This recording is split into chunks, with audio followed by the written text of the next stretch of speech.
I've traveled a ton over the past couple of years, and pair that with my type A personality and organizational skills, I feel like I have it down and streamlined in terms of what are the best travel accessories. So I'm gonna be sharing all of my favorite items that make travel way easier and also more efficient. As we go throughout the video, you can find everything linked in the description below. Now let's get into it. Not too sure where to start this, but let's go with some headphones. You simply cannot travel without a good pair of headphones. Now, depending on the type of trip I like to go with, for shorter commutes or just shorter trips in general, I like to bring my AirPods Pro 2. The noise cancellation on these is amazing, and I just really appreciate the slim profile. Obviously, they take up hardly any space in your bag, which is what I like most about these. And for most occasions, honestly, even long trips, sometimes I would prefer to go with these because if you're gonna be working out or going on walks or out and about in the city and still need headphones, this is just a really good item to have. Now, it really does come down to preference on which headphones people prefer.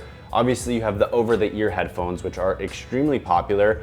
I do like these for longer haul travels because the battery life on these is about 4 or 5 times more than the AirPods Pro. So it's really annoying on those longer flights where the AirPods run out of battery in about 6 hours or so, and then you have to let them charge. Granted, it only takes about 20 or 30 minutes to have them recharge to about halfway or maybe even more than that. But it's still annoying, and I don't like ever when it happens. So that's really the nice thing about the noise canceling headphones and over the ear headphones as well, is the battery life. Also, the noise cancellation naturally is just gonna be better on these because they literally surround your ear. These are the Bose Quiet Comfort Ultra headphones. I really do love these. I think they are a great pair of headphones. I like to use these for editing as well. So it really just depends. Honestly, sometimes it's annoying having them take up a little bit more room in the bag, and that's where the AirPods Pro are nice in that aspect. So it really just depends on what your preference is and what you find also most comfortable. All right, now I also don't think you can travel without a good leather bag. So first up, I want to call out this duffel bag. This is from Lou Tenor, probably botching the French name, but you get the point. I really love this bag, and something that's nice about having a leather bag is just you feel more put together, more elevated, and as I get closer to turning 30,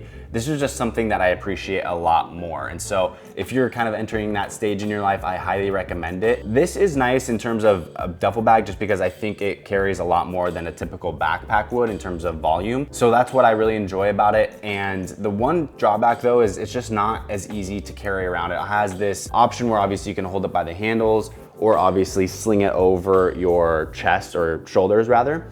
And that does the trick, but it's just not as easy to carry around for long periods of time, so that's something to consider. But if it's a quick weekend trip, honestly, this would serve as a great carry-on, and it's super high quality and looks great, and you can use it for other facets of life. Sometimes I like to take this to the gym as well. Or maybe you're more of a backpack guy, and sticking with a leather backpack is another great choice. It's just gonna be a lot more elevated than your typical canvas backpack like a JanSport or whatever else it is. I really do enjoy this. It's a lot smaller though, so I really can't fit as much in this. I can fit my 16-inch laptop. It has this front pocket, which is nice, so I can put things like hand sanitizer and whatnot in here, or my headphones. So it fits enough, but if you're like me and also need to bring a lot of camera gear or just other type of gear or clothing, then this might not be the best pick for you. But if it's a shorter trip, you know, only a couple of days, then this is honestly a really good pick. Everyone say hi to Josie. All right, let's get this out of here. On the topic of leather bags, let's talk about this one from Leatherology. This is a toiletry bag, which is an essential obviously for traveling. I do think it's honestly worth investing in a high quality toiletry bag. This one is extremely nice. It has a couple of zipper pockets on the sides,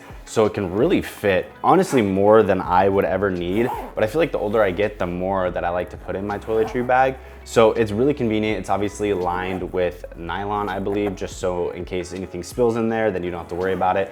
And you can just feel that it's super high quality. So I expect this to last me years and years and years. I've only had it for a few months, but I can definitely say so far, I find that it is worth it. And then a couple items that I bring that most people probably wouldn't think to is wrinkle release spray. So this is essentially an iron in a bottle, or it's a lot better than bringing an entire steamer, which I know some people do as well. And so it's super easy. Just put your clothing on a hanger, spray it a few times, and like pull it, stretch it out, and then you have no wrinkles. This is honestly probably one of my best travel hacks. It's like $6 for 2 on Amazon or something like that. Cannot recommend it enough. My friends always use it every time we travel because it's just that handy. Obviously, you have to have some good hand sanitizer for when you're on the go. I really love this one from No Shinku. Probably botching that as well, but you get the point. It smells delicious, and they have a ton of other scents to go with as well. And it has a really slim profile, which is nice for slipping it in your backpack. And the last item from the toiletry bag that I will mention that I think most people probably don't have or know about is a fragrance atomizer. This is a really high quality and leather one from Creed, about $100. Definitely not necessary, but I will say it feels extremely premium and I am so happy to have it. It's definitely worth it in my opinion, but you can also find some on Amazon for about 20 bucks. You can get a 3-pack. I personally don't own these myself, but my friends own them and they say they like them. And honestly, the only bad thing about this is you can obviously only use one fragrance at a time on a given trip. So if you're a little bit of a fragrance snob, then possibly going with one of those Amazon ones with a 3-pack might be a good option so you can have multiple fragrances to pick from. So I filled this up with Creed Aventus once and it's still full. And that's the only fragrance I can use on my trips until it's empty. So I don't know, it's just food for thought there, but definitely a good essential to have. Rather than bringing an entire fragrance bottle, this is much, much better and more efficient.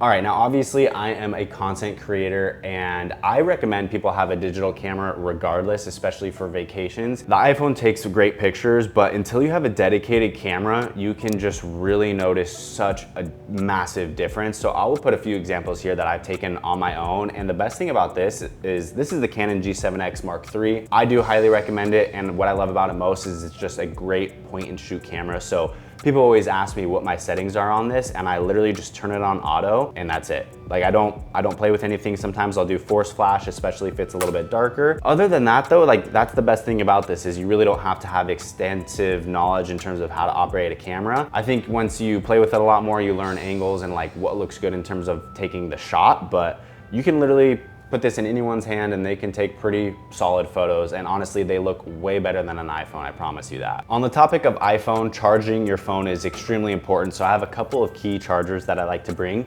The first one is this Anker MagSafe charger. And what I love about this obviously is the really sleek, slim profile of it. So it's really handy, and then it also doubles as a kickstand, which is great for those travel hauls and plane flights and things like that. So it's really nice. And then you can obviously put your phone in a horizontal or vertical orientation for watching content. So honestly, it is definitely a must in my opinion, and it takes up such little space that it's a great thing to have. Especially when you're exploring a new city like Rome and getting 20,000+ steps in and can't seem to find a charger or a bathroom, at least you have a charger with you. Another charger I bring is a power brick, and this is also from Anker. A couple of cool features on this one is it tells you what the percentage on the battery is. This does that as well, but not in terms of numbers. They're just 4 dots, so you kind of know roughly how full the battery is, so better than nothing. But one thing that is majorly different about this one is it has an outlet port on it as well, and then it has this little extendable USB-C charger, which is great, and then it also has another USB port, so you could charge up to multiple devices at the same time. What I really like about this is, and I typically bring this on my longer haul trips, is all of my items now in terms of my headphones or my phone or my camera even, they're all USB Type-C. So I can charge every single device just from this, which is really handy and really nice, and just kind of honestly minimizes the amount of stuff I need to bring. So it really depends on what your travel needs are. I like having both of these for different occasions and different purposes, but you probably only need one. All right, bringing accessories along for trips is really important.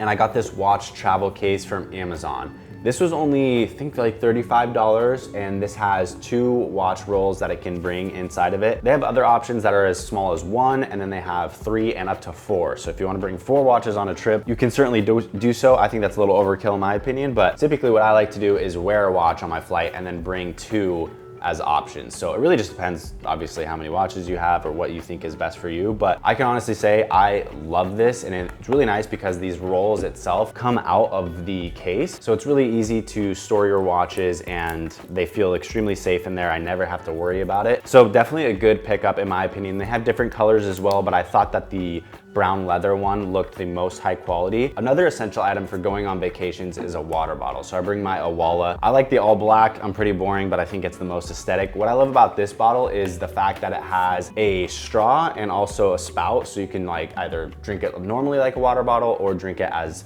if it were having a straw in it.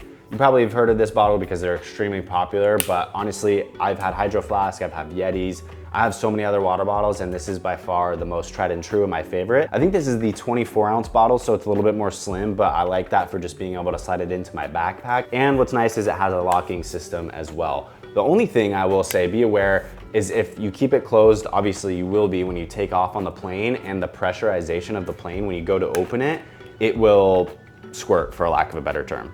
But if you have a hydro flask with a straw, it'll do the same thing. That's any water bottle that closes like this. So just be aware of that. I always open it like low by my feet because it'll spill a good bit of water on you. But once you open it that one time, you're good. Another item I think is an essential are packing cubes. Not enough people use these, I'm telling you. And this really just jives well with my type A personality, but for one, it makes things a lot more organized, which is always nice. You could stuff a bunch of clothes in here, pack it down and zip it up so it becomes a lot more compressed and therefore being a lot more clothing. I got these from Amazon again and no problems. That lasted me probably a couple of years now. They have started to see some wear and tear, but honestly, for how many trips I've taken them on and how much I've absolutely stuffed them to the brim, I'm still really impressed with how they've held up. Now for all my viewing entertainment options on shorter trips, I like to just bring my iPad Pro. I don't know, this is the bigger option, 13.8 or something like that. I think it's a perfect size screen and I like to get some work done on this as well. So kind of doubles as a laptop, but more so nice for viewing when I'm on the plane or a train or wherever I am. If I need to do some editing, I prefer to bring my MacBook Pro 16-inch just because I find it a lot easier to do on Final Cut than CapCut or anywhere else. So that's something I have to think about, but honestly having the iPad is great, especially because more times than not, I'm not trying to edit too much while I'm on my vacations, and ultimately I usually just use this for viewing, and it's so lightweight and thin that it really does the trick. And if I need to get some work done or answer emails, then obviously I have the Magic Keyboard, which I cannot recommend enough. It's by far the best keyboard there is. I know they have a more updated version now, which looks just as nice and even more premium, so definitely worth balling on it if you have the money. Okay, now this is a bit of an OCD thing, but going with some shoe wipes is really clutch. You can buy this entire bag on Amazon for like 15 bucks or something like that. I only bring a couple on a trip, but it's honestly so good to have these. Just when you're exploring a city so much, your shoes can get so easily dirty, or if you go out for a night of drinking and you go to a bar, you know your shoes are getting scuffed and torn up. So just bringing a couple of these, putting them in the toiletry bag is honestly a really good tip, and they work great. Outside of that, I mean, it's just a shoe wipe, but I'm telling you, I don't hear enough people talk about that. I think it's a nice little sleeper tip. All right guys, there you have it. Those are all of my travel essentials. I tried to keep things only that I thought were a little bit more hidden tips or just things that I really value. Obviously, didn't talk too much about suitcases or anything like that, but I don't know. I think you can figure that out for yourself. It's pretty self-explanatory. Again, you can find everything linked in the description below. And as always, thank you for watching. Don't forget to subscribe. See ya.